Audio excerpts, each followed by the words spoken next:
Hey y'all.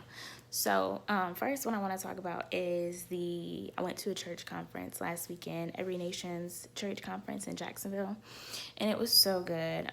It was so good because of the sermons that were held. It was so many different sermons by men and women. They also had breakout sessions that were really good.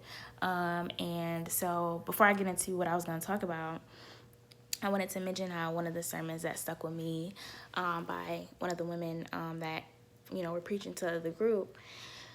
She spoke about how the story of Daniel in the lion's den, and she talks about how I guess she counted all the verses that mentioned Daniel before the lion's den scenario. She counted all the verses, I guess, talking about how Daniel was showing his loyalty to God. He was showing his allegiance to God. He was respecting God, being obedient, and how all those verses led up to him being in the lion's den and God saving him, because he was like, I recognize all that you did before you got in a situation, so therefore I'm gonna save you. And so she was just talking about how you're either living in your 153 or you're living in a lion's den. So if you're living in your 153, making the most out of those 153, so that when you encounter your storm, when you encounter your lion's den, when you encounter your trial, God is going to be there. God is willing to listen. That's not to say that God won't save you because you aren't doing whatever he said to do, because he does. People see, witness miracles all the time where they've been,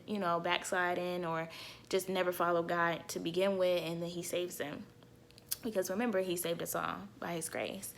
But it's realizing that when you are a follower of Christ, then you need to make the most out of that time that you have with God, so that when you encounter your storm, it's easier for you to get through, because you already know what you need to do. You already know what you need to pray. You already know, you already have your faith built up, all that stuff. So she was like, recognizing that if you're in your 153, then making the most of it. And then, of course, if you're in your lion's den right now, then recognizing what you need to do. And so, like, go reflect on the 153 beforehand, or, learn how to, make those 153 work for you, so that you can get out of that lion's den or the storm that you're in.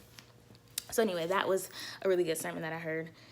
But what I was going to talk about was one of the breakout sessions that I went to, and it was about how it was portrayed was like how you can get better friends. So it was more so what I can get from it and not what I can give from it. So I went there, but that wasn't what I received, which was good, because I had been praying already beforehand about how I can be a better friend.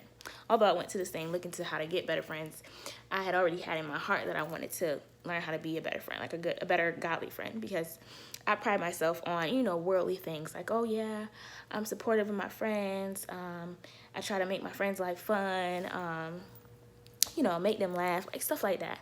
But that's not a real challenge. Like, that's not truly showing friendships, not godly friendship at least. And so she spoke to us about how we can be better friends to attract other people that are those kind of friends that we are, and that's how you get better friends.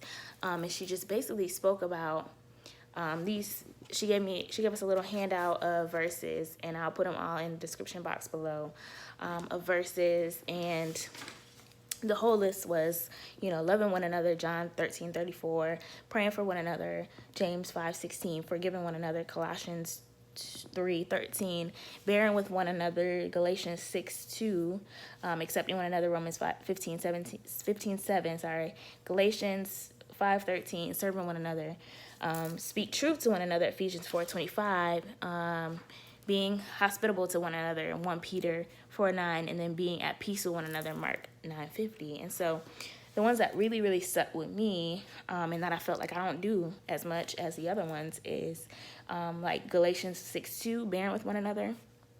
Like, I'm 100% down to pray for my friends, because it's so easy for me to pray. I pray all the time already, so it's nothing for me to incorporate.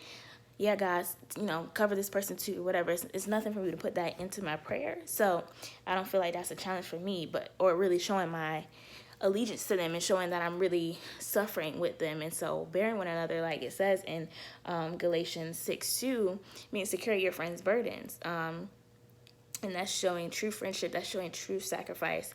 And you are letting go of yourself, and not being so caught up in who you are and your identity and what you can get from everything around you, and more so about what you can give, like being supportive. That requires you, to suffer with others too. And so I want to challenge myself to be willing to carry my friends' burdens, like the people around me carry their burdens, and like vocalize that, like, hey, I'm here for you. Your suffering is my suffering, and stuff like that. And so that was one that stuck with me.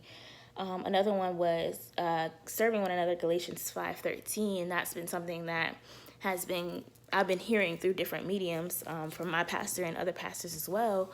And it's just like the most important thing about serving one another is that if you want to see like change in your friends, you want to see maybe Christ being shown within them, maybe them allowing Christ to lead their lives or whatever, the biggest way to get them to listen to you is one, to live like Christ wants us to live like how Jesus lived his life, as best as possible.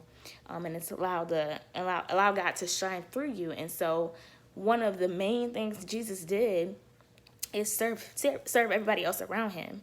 And so it's just like, I'm trying to learn like how I can serve other people that I may not necessarily see how they need to be served.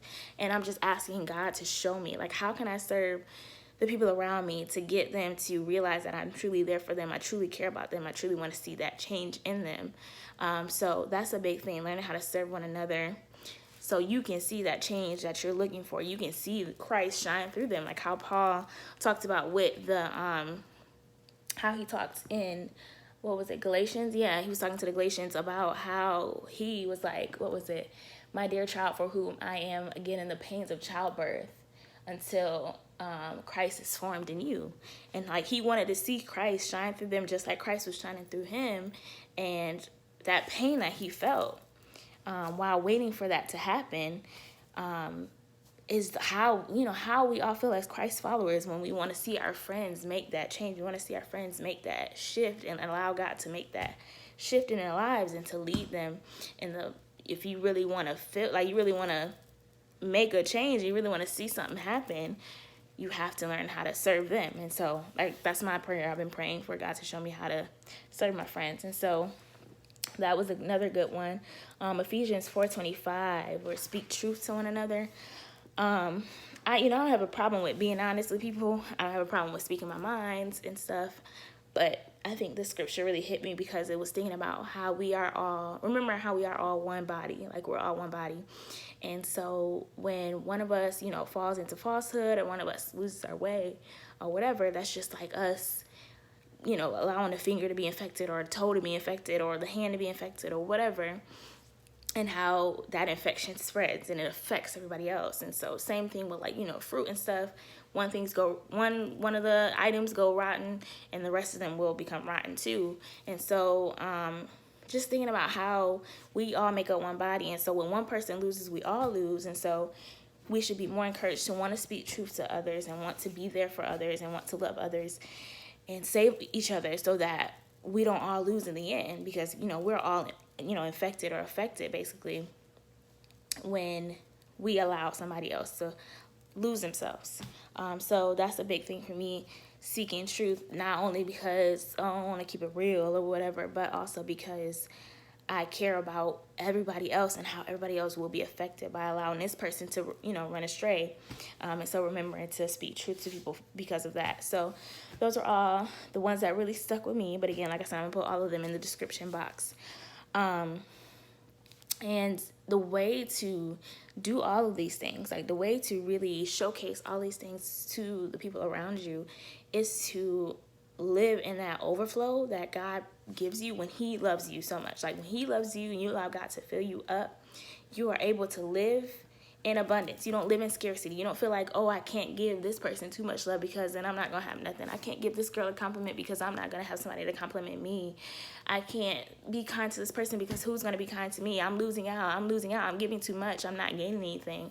But it's like when you live with, like, you've lived and you allow God to fill you with the Spirit, and you continuously getting God to fill you with the Spirit every single day, you're living in that overflow now. You're living in that abundance. And so you're not losing anything because you are so firm in the person that you are in God. You're so firm in that love that he has for you. You're so confident in what he has set for you and what he has promised you and what he has declared for you, and that, and his Spirit being within you. You're so, filled with that. You're so confident in that. You're so settled with that, so that it's nothing for you to give to other people. It's nothing for you to be kind to others, love others, all those things. You're living in that overflow. You have excess. It's like, I have too much now, I need to give to others. And that's why God wants us to allow him to fill us with our spirit, so that it's so much easier to do those things. And that's why you see those, people that you like love to be around, or those people that you just love to talk to, and they just have a great spirit about them.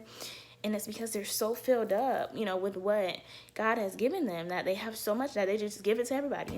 It's like Oprah giving everybody cars and stuff. Like, you have so much. It's so easy for you to give to others. And so that's the key thing. Like, you don't want to have to feel like you're constrained, or you're losing, or, you're not giving or caring about enough about yourself because you're giving to others. And it's like, no, because when you allow God to give to you, allow him. He wants to give you all his love. He wants to fill you with his spirit. So when you allow him to do that, it makes everything else come so easily, come so naturally, to be all those things that you need to be a godly friend, and to just truly live like Christ wanted you to live.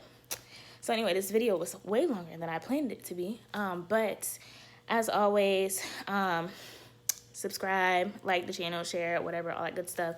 Thanks for listening. Bye, y'all.